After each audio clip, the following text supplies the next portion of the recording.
নমস্কার বন্ধুরা, মুনমুন কিচেনে আপনাদের সবাইকে স্বাগত। আটার মধ্যে সেদ্ধ আলু দিয়ে দুর্দান্ত স্বাদের একটা রেসিপি আমি আপনাদের সঙ্গে শেয়ার করছি। তো রেসিপিটা সম্পূর্ণ লাইক দিয়ে দেখা শুরু করবেন। অনেকের প্রশ্ন ছিল যে আটা দিয়েও এই রেসিপি বানানো যায় কিনা। আমি আগে এই রেসিপিটা ময়দা দিয়ে শেয়ার করেছিলাম, তো আজকে আমি আটা দিয়ে শেয়ার করছি। তো আপনারা দেখে নিন যে আটা দিয়েও কিভাবে সেদ্ধ আলু মিশিয়ে রেসিপি বানানো যায়। তো প্রথমে দিয়ে দিলাম এখানে 3 বাটি মতো আটা, আর আটা দিয়ে কিন্তু আমি আজকে রেসিপিটা শেয়ার করছি। তো বন্ধুরা দেখুন, 3 বাটি আটা যখন আমার নেওয়া হয়ে গেছে, এর মধ্যে আমি দিয়ে দিচ্ছি স্বাদ মতো লবণ। আর লবণটা দেওয়ার পর এর মধ্যে আমি দিয়ে দিলাম ময়াম হিসাবে রিফাইন অয়েল। তো আপনারা আটা দিয়েও সেদ্ধ আলু দিয়েও সুন্দরভাবে এই রেসিপিটা বানিয়ে নিতে পারেন। তারই সম্পূর্ণ ট্রিক্স আমি তো আপনাদের সঙ্গে শেয়ার করছি। তো এখানে দেখুন গ্যাসের উপর বসিয়ে দিয়েছি একটা বাটি, আর ওই বাটির মধ্যে নিয়ে নিয়েছি বেশ কিছুটা পরিমাণে রিফাইন অয়েল। তেলটা ভালো করে গরম হয়ে গেলে ওর মধ্যে দিয়ে দিলাম 1 চামচ থেকে 1.5 চামচ মতো গোটা জিরে, আর ছোট চামচের 2 চামচ দিয়ে দিলাম কালো সর্ষে। তো সর্ষেটা আর জিরেটা ভালো করে ভাজা হয়ে গেলে তার মধ্যে দিয়ে দিলাম 2টো শুকনো লঙ্কা। এবার সব কিছু ফোড়নটাকে ভালো করে কিন্তু লো ফ্লেমে ভেজে নিতে হবে। আর দেখুন বন্ধুরা, যখন তেলটা সুন্দরভাবে এভাবে ভাজা হয়ে এসছে, গ্যাসের ফ্লেমটা আমি এখন বন্ধ করে দিয়েছি, নাহলে ফোড়নগুলো কিন্তু চুঁয়ে যেতে পারে। বন্ধ করে দিয়ে এখানে কিছু কারি পাতা আমি দিয়ে দিলাম। তো কারি পাতাটা কিন্তু গ্যাসের ফ্লেমটা বন্ধ করেই দিবেন, নাহলে কিন্তু তেলটা ছিটকে গায়ে পড়তে পারে। তো এই মশলাটা আমি এখন ঠান্ডা করে নিচ্ছি। আর এখানে দেখুন আমি 2টো বড় বড় সাইজের আলুকে এইভাবে ছোট ছোট করে কেটে সেদ্ধ করে ঠান্ডা করে নিয়েছি। তো ঠান্ডা করে নিয়ে এই সেদ্ধ আলুগুলোকে আমি ওই আটার মধ্যে দিয়ে দিলাম। তো আটার মধ্যে দেওয়ার পর এর মধ্যে আমি দিয়ে দেব সেই মশলাটা, যে মশলাটা আমি ভেজে ঠান্ডা করে রেখেছিলাম। এর মধ্যে রয়েছে 2টো শুকনো লঙ্কা, কারি পাতা, আর কালো সর্ষে আর গোটা জিরে। সব কিছু দেওয়ার পর এবারে দেখুন লঙ্কার যে বোখাগুলো আছে সেগুলো আমি হাতের সাহায্যে ভেঙে নিচ্ছি। আর এই 2টো লঙ্কাকে দেখুন একটা সাইডে নিয়ে এবারে কিন্তু একদম ভালো করে লঙ্কাটাকে মেখে নিচ্ছি। মেখে নিয়ে একদম গুঁড়ো করে নিচ্ছি। যেহেতু দেখবেন যে কোনো শুকনো লঙ্কা ভাজা হয়ে গেলে কিন্তু একেবারে মচমচে হয়ে যায়, তখন কিন্তু সুন্দরভাবে গুঁড়ো হয়ে যায়।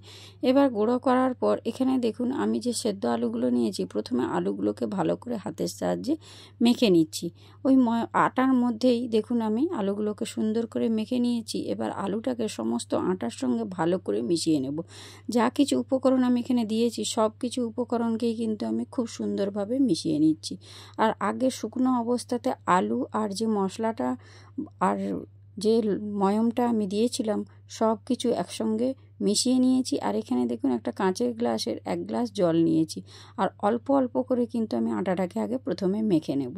তো আটাটার সঙ্গে সঙ্গে বেশি জল দিতে যাবেন না, যেহেতু আলু আছে, তাহলে ডোটা কিন্তু একেবারে পাতলা হয়ে যাবে, তখন কিন্তু রেসিপিটা বানানো যাবে না।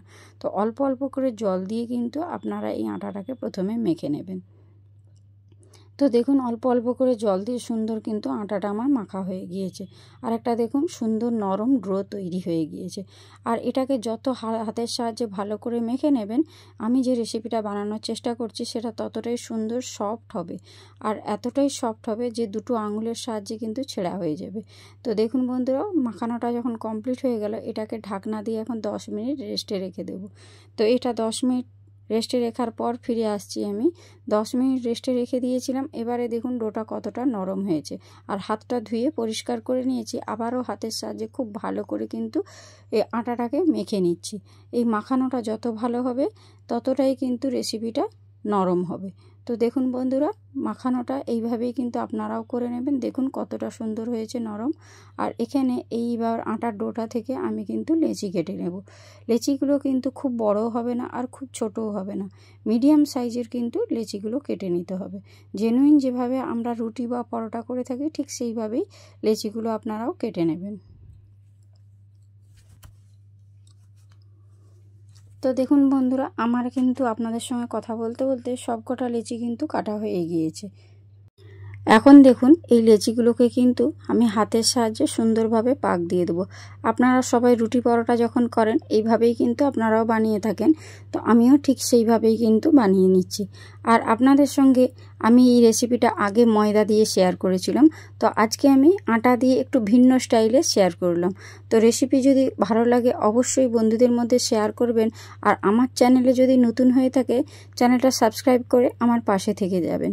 আর আমাকে সুন্দর সুন্দর কমেন্ট করে কমেন্ট বক্সে জানাবেন। আপনাদের কমেন্ট পড়তে আমার বেশ ভালো লাগে। তো অনেক দিদিভাইয়ের ইচ্ছেতে আমি আজকে আটার দিয়ে এই রেসিপিটা বানিয়ে দেখালাম।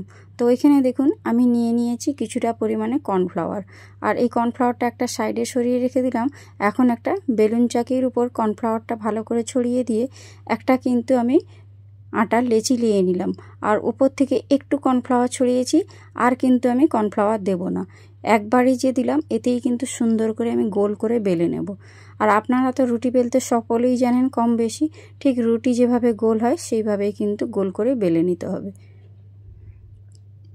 বেলাটা যাতে একটু গোল হয় আপনারা দেখবেন, তাহলে খেতে বেশ ভালো লাগে। আর একেবারে পাতলা করে কিন্তু এইভাবে বেলে নেবে। আপনারা দেখতে পাচ্ছেন আমি কিন্তু এটা একদম মোটা করিনি, পাতলা করে বেলবেন, খেতে ভালো লাগবে। আর তার জন্যই কিন্তু এখানে আমি আপনাদেরকে আরও বেলে দেখিয়ে দিচ্ছি কিভাবে আপনারা বেলবেন। সামান্য অল্প কিন্তু কর্নফ্লাওয়ার দেবেন, বেশি দেবেন না, দিয়ে কিন্তু সুন্দর করে গোল করে এটাকে বেলে নিতে হবে।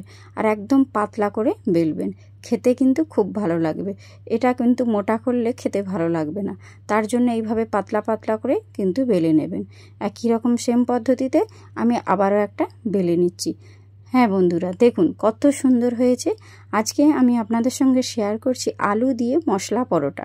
তো আপনারা মুগ ডালের মশলা পরোটাও খেয়েছেন, আমার চ্যানেলে মুগ ডালের মশলা পরোটা বা অন্য আলুর পরোটাও খেয়েছেন, কিন্তু আলু দিয়ে এইভাবে মশলার পরোটা হয়তো আগে আপনারা বানাননি। তো আমি আপনাদেরকে সেইভাবেই বানিয়ে দেখালাম। বন্ধুরা, খেতে কিন্তু খুব ভালো লাগে। এইভাবে মশলা দিয়ে যদি আলুর পরোটা বানান রেসিপি কিন্তু অসাধারণ লাগে। প্রথমে দেখুন পরোটাগুলোকে উল্টে পাল্টে কিন্তু সেঁকে নেবেন। সেঁকে নিয়ে গ্যাসের ফ্লেমটা লো ফ্লেমে রাখবেন, রেখে কিন্তু সেঁকবেন, নাহলে কিন্তু চুঁয়ে যেতে পারে। আর ওপর থেকে এইভাবে একটু তেল ছড়িয়ে দেবেন, তেল ছড়িয়ে উল্টে পাল্টে একদম লাল লাল করে ভেজে নেবেন। তো দেখুন বন্ধুরা, এই রেসিপিটা আপনারা বাচ্চাদের টিফিন বক্সেও কিন্তু চটজলদি বানিয়ে নিতে পারেন। একঘেয়ে কিন্তু রুটি পরোটা খেতে কোনো বাচ্চা বা বড় কারোরই কিন্তু ভালো লাগে না। তো আপনারা যদি একটু ভিন্ন স্টাইলে এইভাবে মশলা দিয়ে আলুর পরোটা বানিয়ে দেন, খেতে কিন্তু খুব ভালো লাগবে। আলুর পরোটা আপনারা কম বেশি সবাই বাড়িতে বানান, এটা আমিও জানি, কিন্তু এইভাবে একটু মশলা দিয়ে একটু ভিন্ন রকমভাবে বানালে খেতে কিন্তু খুব ভালো লাগবে। এইভাবে দেখুন লালচে লালচে করে ভেজে নিয়েছি। সেম পদ্ধতিতে আমি কিন্তু আবারও একটা দিয়ে দিলাম, আর উল্টে পাল্টে কিন্তু আগে প্রথমে সেঁকে নেব বন্ধুরা, তারপর কিন্তু তেল দিতে হবে, নাহলে কিন্তু কাঁচা থেকে যাবে। আর যেহেতু আলু আর মশলাটা রয়েছে, একটু ভালো করে আগে যদি প্রথমে সেঁকে নেওয়া হয় তাহলে এই আলুর মশলা পরোটাগুলো খেতে ভালো লাগবে। আর গ্যাসের ফ্লেমটা অবশ্যই লো ফ্লেমে রেখে কিন্তু এই ভাজাটা করবেন, তাহলে একদম লাল লাল ভাজা হবে, নচেত কিন্তু পুড়ে যেতে পারে। তো কার কার আমার রেসিপি ভালো লাগলো অবশ্যই কমেন্ট বক্সে কমেন্ট করবেন। আপনাদের সুন্দর সুন্দর কমেন্ট পড়তে আমার খুব ভালো লাগে, আর ভিডিও বানাতে কিন্তু উৎসাহ জাগে। এইভাবে দেখুন উল্টে পাল্টে সুন্দর করে কিন্তু আবারও একটা আমার ভাজা হয়ে গিয়েছে। আর সেম পদ্ধতিতে দেখুন আবারও একটা আমি আপনাদেরকে ভেজে দেখিয়ে দিচ্ছি। তো আপনাদের বোঝার সুবিধার্থে আমি এখানে 3টে মতো পরোটা ভেজে দেখিয়ে দিলাম। তো আলুর মশলা পরোটা কেমন লাগলো একটু অবশ্যই কমেন্ট বক্সে কমেন্ট করবেন। আর এই পরোটাটাকে একটু ইউনিক বা অন্যরকম বানাতে আমি শেষে কি অ্যাড করি অবশ্যই ভিডিওর সঙ্গে থাকুন, তাহলে বুঝতে পারবেন। তো এইখানে সেম প্রসেসে দেখুন উল্টে পাল্টে আবারও এটাকেও কিন্তু সেঁকে নিলাম। আর সেঁকা হওয়ার সাথে সাথেই দেখবেন উপরে কিন্তু লালচে রকম ভাব চলে এসেছে, তখনই ওপর থেকে এভাবে তেল ছড়িয়ে দেবেন, আর দিয়ে কিন্তু একটু উল্টে পাল্টে ভালো করে ভেজে নেবেন, যাতে না কাঁচা থাকে সেদিকে লক্ষ্য রাখবেন। তার জন্যই আগে প্রথমে সেঁকে নিলে কিন্তু পরোটাগুলো খুব সুন্দর ভাজা হবে আর লালচে হবে, খেতে কিন্তু খুব ভালো লাগবে। তো এইভাবে সেম পদ্ধতিতে আমি বাকি সব পরোটাগুলো ভেজে নিয়েছি। ভেজে নিয়ে দেখুন একটা প্লেটের মধ্যে রেখেছি। আর দেখুন পরোটাগুলো কতটা সুন্দর নরম হয়েছে, একেবারে হাতের মুঠোর মধ্যে চলে আসছে। খেতেও কিন্তু দারুণ লাগে বন্ধুরা। এবারে এই পরোটাগুলোকে আমি একটু অন্যরকম করে নেব, যাতে বাচ্চারা খেতে খুব ভালো লাগে। এর মধ্যে আমি একটু সস দিয়ে দিলাম। সসটা দেওয়ার পর চামচ দিয়ে কিন্তু সসটা সম্পূর্ণ পরোটার গায়ে এইভাবে বুলিয়ে দিলাম।